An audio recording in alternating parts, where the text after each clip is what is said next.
Good morning, Malabites and Malabresses. Good morning to our dear, esteemed listeners out there. It's another fantastic Friday morning. And don't forget, today we're actually looking at this interesting, world celebration that has to do with, albinism. Okay, so today I won't be doing this alone. Don't forget. And it's 17 minutes past the hour of 10 on 103.5 Unica Radio International. My name is Obase Oy Thompson. And on today's, edition of the show, I won't be doing this alone. With me here in the studio, I would definitely be introducing my guest, my special guest of honor. Today we're going to be looking at, loving, kind people that has to do with albinism. But today we're going to be looking at some of the key things that really stands out. So many times a lot of persons have fears, have been stigmatized, and a lot of persons have been talked down. And don't forget, today happens to be the 13th day in the month of June, generally, recognized as the World International Day of the Albinism Awareness. Okay. And the theme for this year is demanding our rights, protect our skin and preserve our lives. This is what we're going to be looking at today.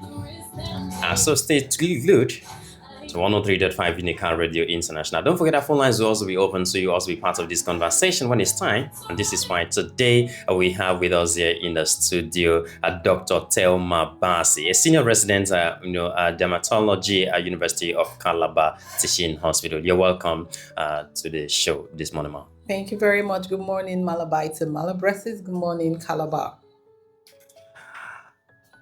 Okay, so right away here, let's quickly get to know you just more than this, because a lot of our listeners out there will be so interested and need to know you in particular. Because, talking about, Dr. Thelma, we've had a lot of Malabites and Malabresses calling this morning saying, hey, we want to hear Dr. Thelma speak on Unica Radio this morning. So let's get to know you more, because a lot of our listeners would definitely be interested to know this.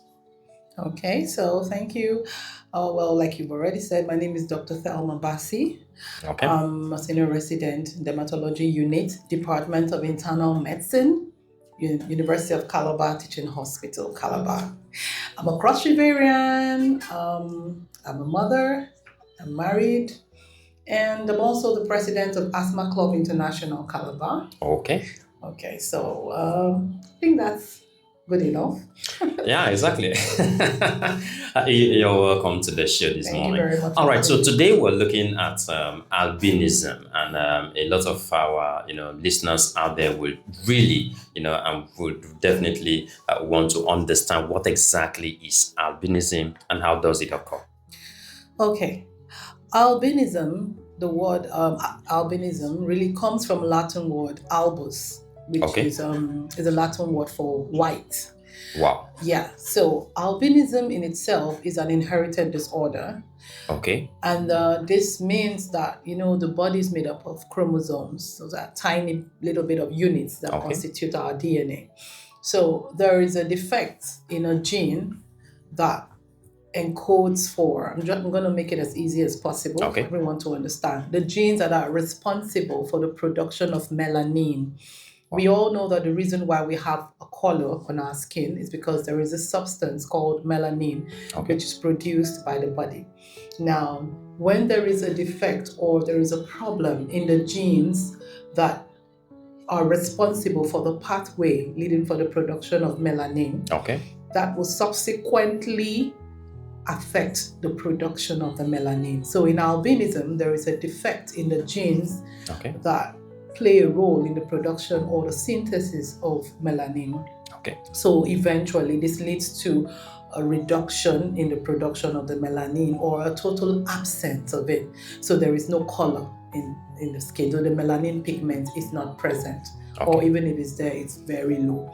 So this gives rise to the white skin, the pale skin that we see in the albinos, or the hair. So there's now a reduction in pigmentation in their hair, their skin, and their eyes. Yeah, I was supposed to actually ask which parts of the body does this really affect, as the case may be. But however, let's look at many Nigerians. There are so many myths, that has to do with albinism, and then across Africa, we've seen cases of violence. We've seen even ritual killings. And which of these myths have you heard in your workplace? Oh, well, like you said, it's not news that there's a lot of stigmatization and myths surrounding people living with albinism. And this is because of low awareness and people being ignorant of the condition. There is a lot of misconception, there's a lot of myths, there's a lot of stigmatization and even violence meted out on people living with albinism. And this is because people tend to believe that albinos possess magical powers or body parts of people living with albinism is thought to be mysterious because of their difference in pigmentation, the way they appear, the way their hair looks, the way their eyes look, and the skin. So people erroneously believe that these people are either some descendants of some deities or gods or demigods, or they have mystical powers. And this puts them in harm's way because people tend to exploit their body parts for some form of rituals, which are not they are not real. These are not supposed to be, because they are otherwise humans like you and I, just that there's a defect in their genes. And we also hear of people stigmatizing them. And a lot of people even think that the people living with albinism can pass on a disease to you. So they don't want to sit next to them. They feel like they could be contagious or they could carry some form of ailment. So I don't want to be close to them. I've even heard people liken them to the people that were talked about in the Bible, saying he was as white as a leper. So it might be them. So there's a whole lot going on, and you would be shocked that even enlightened people who are otherwise enlightened in other aspects or spheres of life, but do not really know much about albinism, tend to say some things. I've heard someone ask me before, have you ever seen a dead albino? That albinos don't die, they just disappear. It's just like somebody asking questions like, have you ever seen an Hausa albino? Exactly. Do you understand? But the thing is, to be truthful, any tribe, any race, any subset of people can have albinism. It is an inherited disorder. So it's got to be a defect in the genes passed on in the generation. So anyone, you could be Hausa, Igbo, Yoruba, Efik, whatever it is, but that's it. So those are the things, the myths we have, that they are mysterious, that they are demigods, that they are ancestors or something. Most people say their body parts can be used to fetch wealth. Wow. Yes, we hear that, and that's why lots of violence can be meted out. Just like you talked about mysterious, don't you think this is why lots of families are having concerns that, we are black, so how come we are having albinism in the family? Getting to that. Well, that's a very good question, because we've seen marriages tear apart because two black people produce one child, and then of course it will be the wife that will take the brunt of it, right? Because but the truth is this, like we said, I started with saying it's an inherited disorder. So there's got to be a defect in the genes. Yes. Now let me explain. For some variants of albinism, there's got to be what we call a recessive transmission. Like someone has got to be a carrier. Like if the man is a carrier and his wife is not a carrier, the man might not necessarily transmit the gene to the child. So if two parents that are carriers, you can be a carrier and not exhibit albinism. Somebody in your lineage, either your grandfather, great-grandfather, cousin, somewhere it's there, but you don't know. So you're just a carrier. You just have the gene that is mutated. So when you're a carrier, you are not going to exhibit any sign. You're going to be black like me. Your hair will be black. You're going to be just pigmented like me. But if your wife incidentally is also a carrier, she too is not exhibiting any sign. So both of you are just carriers. You don't know that you have it because you're not expressing it. Now, if both of you now transmit the gene to your child, the Okay. child will now express the albinism. Oh. So the child will now be born an albino. Yeah. But both of you are black because you're carriers. Okay. So two carriers have a 25% chance of producing an albino. Okay. They also have a 50% chance of producing a carrier. So their child can either be a carrier like them or can be an albino like them, Wow. or be an albino outrightly, or not be any and just be normal. So it's probability. Yeah, those days when we're very young, when we go to the bush to actually fish kernels, these fresh kernels, from the bunch, Yeah. when you get it, those ones are still black, not yet matured. So when you eat them, according to them, that when you eat it so much, definitely you should be expecting to have an albino. Yeah, so those are some of the things we were having those days, and so because of that, we stop harvesting those immature, palm fronds, to eat them. Yes. You know what I'm talking about. But however, you've worked with a lot of people with albinism, and so Yes. can you describe one patient's experience that you've ever had, and how isolating, it can be living in such condition in Nigeria? Oh, well, I think the one that stands out for me would be a patient I know and have that, like you said, nobody in his family is white. He's the only one. Wow. So right from birth, he was stigmatized by his own parents and his immediate family. So he's otherwise an outcast. He's a child that brought them misfortune, according to them. Because he said when he was born, nobody came visiting. After the first few relatives who came and saw him, and that was it. Nobody visited their home. Other family members restricted their children from interacting with them, with their family. That's so serious. Subsequently growing up, and after him, the parents now had otherwise normal children, according to how the parents stemmed.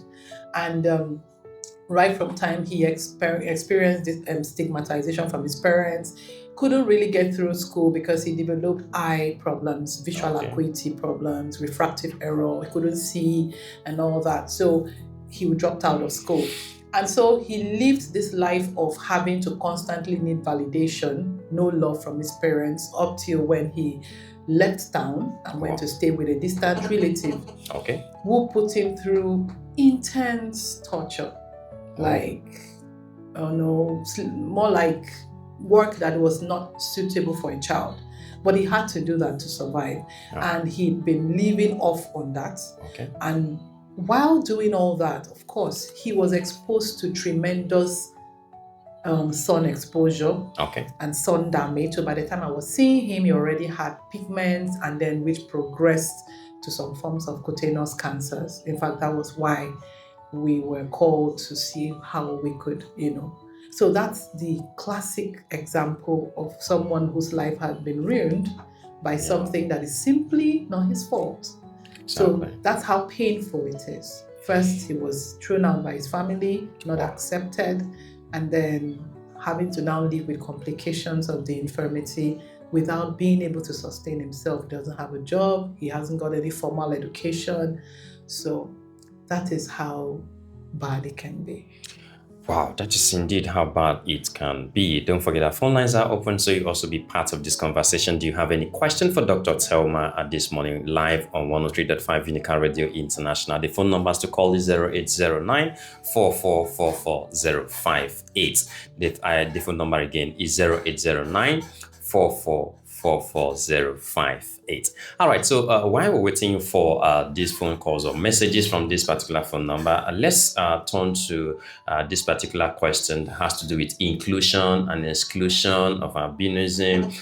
Sometimes it has to do with relationship in school activities and all of this. That have actually hampered a whole lot to this particular persons in our society. So let's quickly talk about that. Inclusion and exclusion in school activities, workplaces, or even walking down the street, and as well as associations, relationships, and all of that. So these persons are really affected. What do you make out of this? Well, inclusion for people living with albinism, it's still a major topic because, like I said, lots of people still have lots of myths and misconceptions concerning the condition. most albinos or most people living with albinism, they themselves do have a self-image problem Okay. because for them, they feel most of them feel out of place already by their, you know, pigments that stands out, their skin color, skin tone, hair. People tend to just stare at them, you know. Okay. Imagine you walking down, going to a shop or something, and you find people just looking at you, like staring down at you. That can be quite uncomfortable. So, and like we say, we need people to accept them. We need people Okay. to know that they're human. They just have a defective gene. There's nothing contagious about them. There's nothing Exactly. mysterious about them. And Exactly. then we need them to be more participatory. Now, because of their skin condition or almost because of their color, most of them tend to shy away from being in places where other people are. It's difficult for them to foster and build long-standing relationships, even at work and all that. And I don't know, I've not heard of how it is for them, those of them that are fully educated, what the job market looks like for Looks like them. for them. Okay, I Okay. don't know. I Yeah. wouldn't I wouldn't say for sure what it is. But I don't know if there are people that will turn away a young man from getting employed who is really, really suitable for the role because he looks like he's white or looks different. I'm not aware of that. They will need to come up with more data on things like that. But what I'm aware of is what happens in schools, with people trying to choose friends. I don't know if everybody readily want to choose someone that looks white and looks red or has a red hair or has roaming eyes. I'm not aware of that. But I do know that there's a lot of misconception and people still stigmatize them. Okay, so that's very interesting. But right away here, Dr. Thelma, you have a question from Daniel. So Daniel is asking and saying, "Good morning, ma. Please, what are the measures put in place by government to protect these people?" Okay, well, Daniel, thank you very much for your question. That's a big one.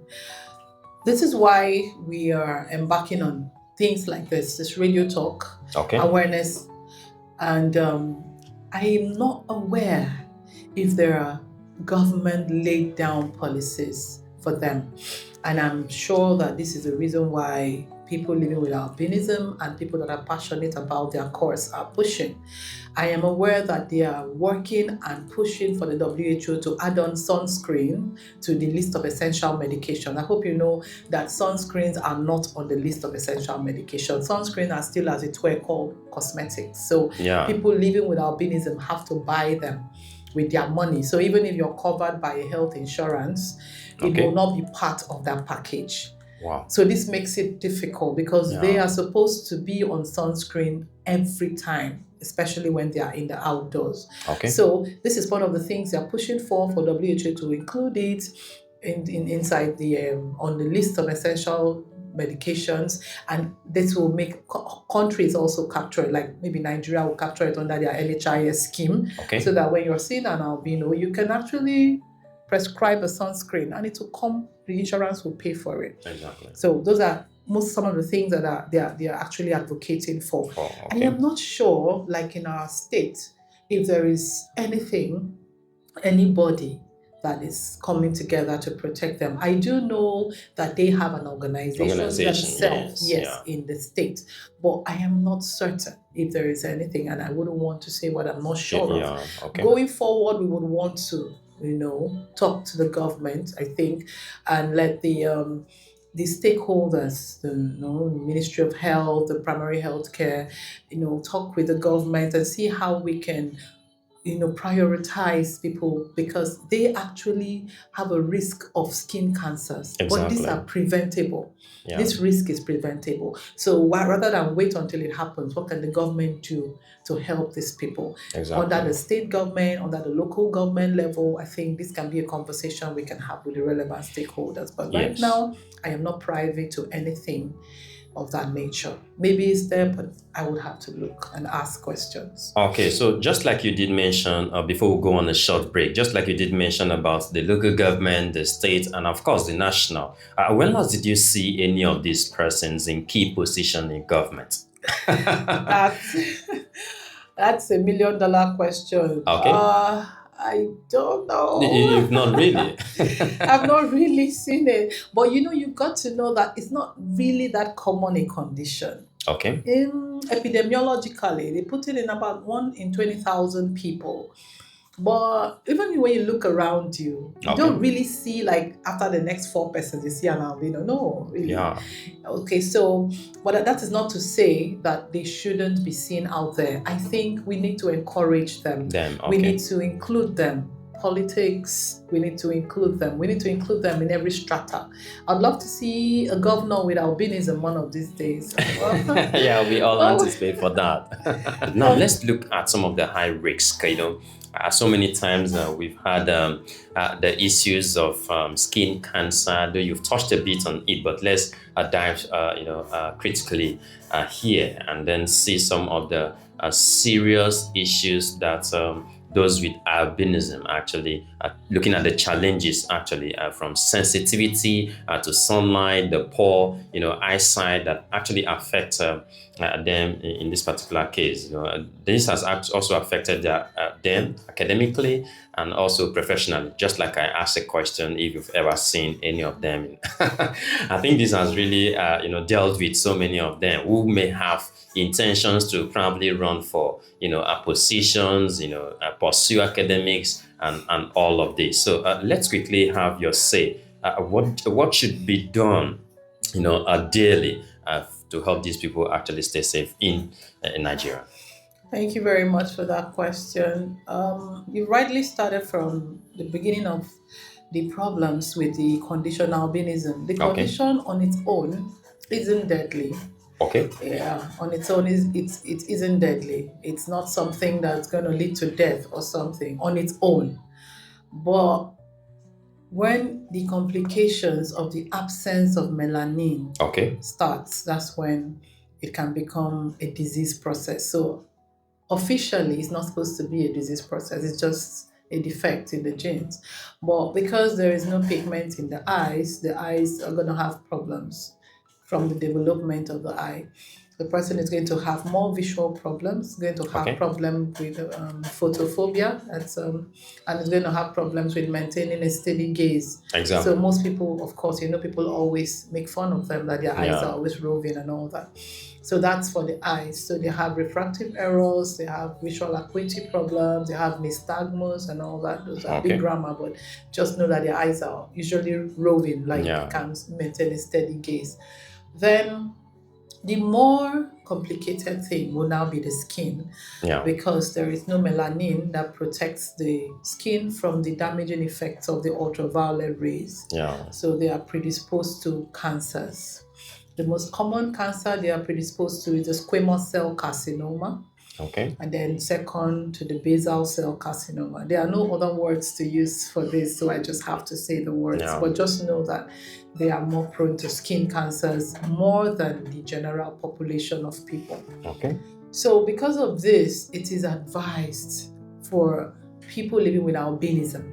The first thing is to know and recognize the condition, which of course starts from birth. So Okay. it's not that somebody is going to be darkly pigmented skin type person and then over time starts becoming an albino. No, it starts from birth because it's an inherited disorder. So right from birth, you are someone that has the condition. The first thing to do is prioritize your skin. So we advise that people living with albinism would always cover up. You must wear protective clothing. Okay. You are not a candidate for crop tops, for sleeveless, for singlets, for shorts. No, you're not. You're supposed to cover up. So you're supposed to be in long-sleeved clothes that are going to cover your arms, with shirts that cover your neck. And then you must have a cap, a face cap, or a hat, a wide-brimmed hat that will cover your face. Okay. And you must use a sunscreen. It is compulsory. It is 150% compulsory to use a sunscreen. Sunscreens are creams that are infused with the ability to protect. They have a sun protection factor from the ultraviolet rays. Okay. It protects UVA, UVB, blue light. They sort of form a shade on your skin and prevents the sun from directly damaging you. This does not mean that when you use a sunscreen, you should stay in the sun. Okay. After all, I have a sunscreen. Yeah. No. So people that are living with albinism must protect themselves from unnecessary sun exposure. Yeah. Okay. So they are not the people that should be taking long walks in the heat of the day. They are Okay. not the people that should stop in the heat of the day and take walks. We Okay. see some of them selling in the markets, pushing their wares on a wheelbarrow, and they Yeah. don't even have an umbrella. They are just moving in the sun. And if you look at their skin, you see all sorts of pigments, Yeah. and sunspots on it. Please and please, if you know an albino, and you know anyone living with albinism, whatever spectrum it may be, advise them. Okay. When they are in the sun, they must use an umbrella. Okay. They use sunshades, use a white brim hat or a face cap, and they must wear long-sleeved clothing to cover their arms, trousers to cover their legs, and not expose themselves unnecessarily to the sun. And in any time or in any case when they notice they've developed anything on their skin that looks like an injury or an ulcer or an abnormal patch, whatever, they must come to the hospital immediately. Okay. Because that could just be a sign of a skin cancer in evolution. Okay. Yeah. Oh, that's interesting, and thank you so much for that, insight or you've given so far, and also we've talked about parents who actually have, children, albino children, unexpectedly, and so then I know you've actually given some points in that regards. But then, what do these kind of parents, ought to hear? Are there key things or informations that these parents need to actually be aware of? Yeah, for parents who have children with the albinism, children that are born with it, you need to know that you and your wife are carriers. That's the first thing you should know. Yeah. So this child is not just coming from the ancestors, like no Zeus or one of those gods. They didn't just drop the child in your family. Yeah. This child is this way because of you and your husband. So somewhere along the line, there's been someone in your family genealogy that's got that gene and has passed it over, and both of you have expressed it and given it to your child, and your child now has. That's the first realization. The second is that this child is like every other child you could have had. Oh. A normal child. Now, there have been instances where albinism exists in other medical conditions like a syndrome. That is different. Okay, so when this child is born and doctors see this child, the doctors can know if this is albinism on its own or existing in a syndrome that has other medical conditions. That is the problem of the doctors to sort out. But the straightforward albinism, parents should know that this child is normal like every other child. But this child's care starts from day one. Introduce sunscreen early as part of the child's skin care. 2, ensure that this child is enrolled to see an ophthalmologist early. Remember, we said that the eyes are one of the parts that are affected. Remember that during the development of the eye, the melanin plays a role. So when there is no melanin in the development, there's going to be some issues. So this child is going to have some visual acuity problems, going to have some refractive error problems, might have roving eyes, strabismus and all that. You must ensure that early this child is seen by an ophthalmologist so that most of these eye problems can be diagnosed on time and there are remedies to them. The child can get prescription glasses that the child could use so that he can fit in to school. He would be able to read. He will be able to fit in with his peers, because the problem starts when he cannot keep up with his academics or cannot keep up in class. Then the child starts getting depressed, starts getting left out or isolated and all that. And that might just be because he cannot read, he cannot see the board and all. So those are the facts. And then you have to let your child understand that he is not different or make him have a bad self-image. You need to let him know that you're like this because there is a gene that made your skin look like this. Mommy and daddy carry the gene, but they Yeah. gave it to you. Yeah. So you have this. So you're just normal like your siblings. It's just that your skin is a bit whiter than Yeah. theirs. Simple. And this also reminds me when I was in, a primary school, and then we actually have malina trees in our school environment. So usually we go play with them. I'm thinking I will be hearing about malina skin, melanin skin, and all of that. So we usually play with it a lot, and then thinking that is what actually adds to whichever skin color we want as children, and then all of those kind of play. But then does this triggering of hereditary or kind of a genes, does it has to do with what we consume as human beings? Well, no. Okay, so you just have to hear that directly. Malabite and malabreast. It's not about what you eat that triggers, whether you want to be born as an albino or not, isn't it? No, it's not. It's just a defective. It's just a defective. Okay, so Yeah. right away, this year has a very interesting theme. That has to do with individuals, are demanding rights as well as protecting our skin colors and as well as preserving our lives. But let's critically look at some of the rights, and looking at Nigeria as a case study. We've been expecting a whole lot, and then they're struggling in Nigeria, enjoying in Nigeria, and so much more. So why do you think a lot of these persons have been denied their rights, or why do you really, or possibly, or some possible good things you feel, okay, these persons have not actually enjoyed, giving them the right, just like I asked a question earlier on, that why have you ever seen somebody, an albino as a local government chairman, a councillor, or, a governor, a president, as the case may be? Well, everything still boils down to stigmatization and misconception. Okay. That's it. Once we can go above that, once we can accept them like us, they're like us.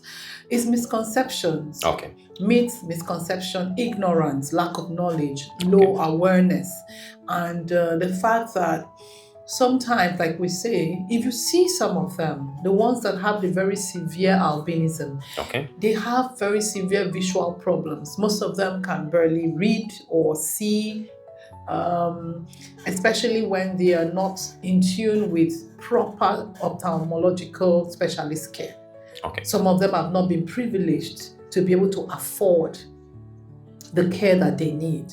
So that is why we need this awareness. The government needs to step in and take care of these people. There need to be bodies to protect them. There need to be laws put in place to protect them. There need to be programs that will make their care more affordable for them. Because some of them cannot afford care. Some have never had their eyes examined. They can't afford it. Yeah. So we need to have programs. Like on a day like today, we could have been here telling people, if you have albinism or you know anyone that has albinism, take the person to so place. There are going to be a team of eye specialists there that are going to do free eye checks for them. They're going to be issuing out free glasses for them. There's going to be people that are going to do free skin tests. Do you understand? Exactly. But that's what we need. We need to include them. We need to think about them. Today we would have been saying, there's going to be a free sharing of sunscreen creams sponsored by the government to this number of albinos. That is what we need to do. So just like you said, they probably may have associations, in the state, and of course this is true. We also think should believe that they are actually making moves to all of this, and well, we wish them the very best. Yeah. But however, many children, with albinism drop out of school because of shame, because of bullying, and all of this. So what do you think schools can actually do differently to ensure that they boost their confidence and gives them this right, just like we have the team of the year? Yeah, that's a good one. I think the schools have a great role to play. Okay. They can start by educating everyone, teachers, students, about the condition. And if they have any child that has albinism in the school, the child should be seen and regarded like every other child.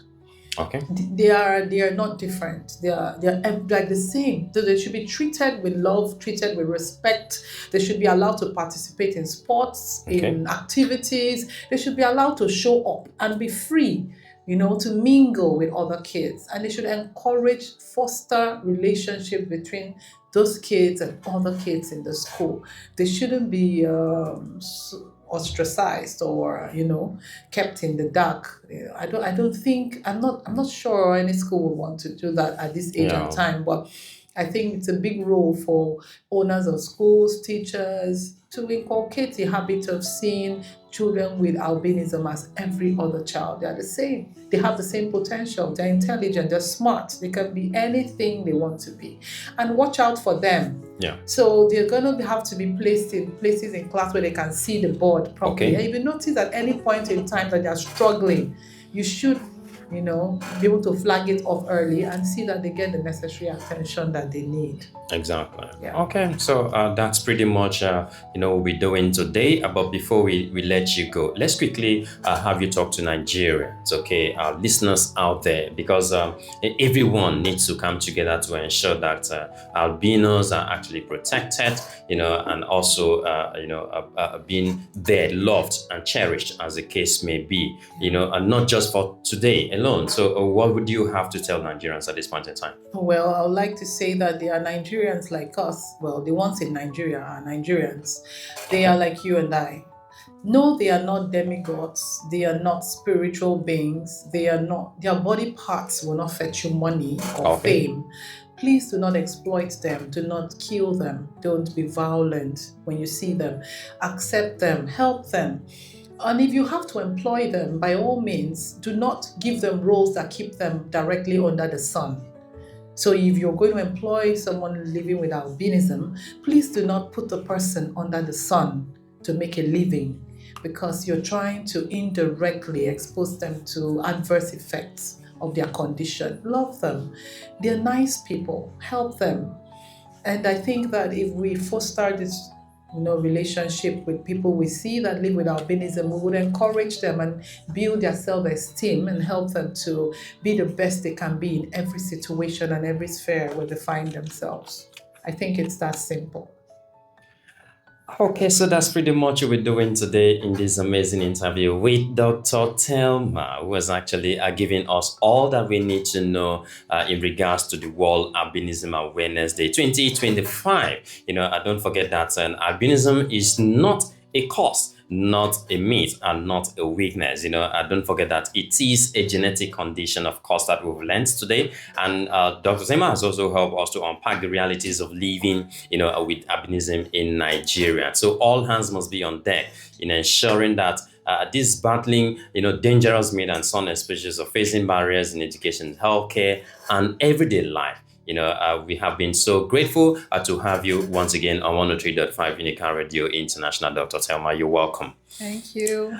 Okay, so that's pretty much what we're doing today. My name is Obase Oyi Thompson on 103.5 Unica Radio International. We're saying goodbye today. Don't forget to love them. Don't forget to, be there to assist in any way that you can. And just like we always say, all hands must be on deck to ensure that the right thing is done at the right time. So join hands together and let's save the albinism. Just like we said earlier, it's not a cause, neither is it weakness. Okay. All right. Do have a pleasant and a fantastic Friday, an amazing weekend. Stay out of trouble and be the best that you can always be at all times. I will be leaving you with this song by Green Day. He calls this one 21 Guns. Thank you and bye for now.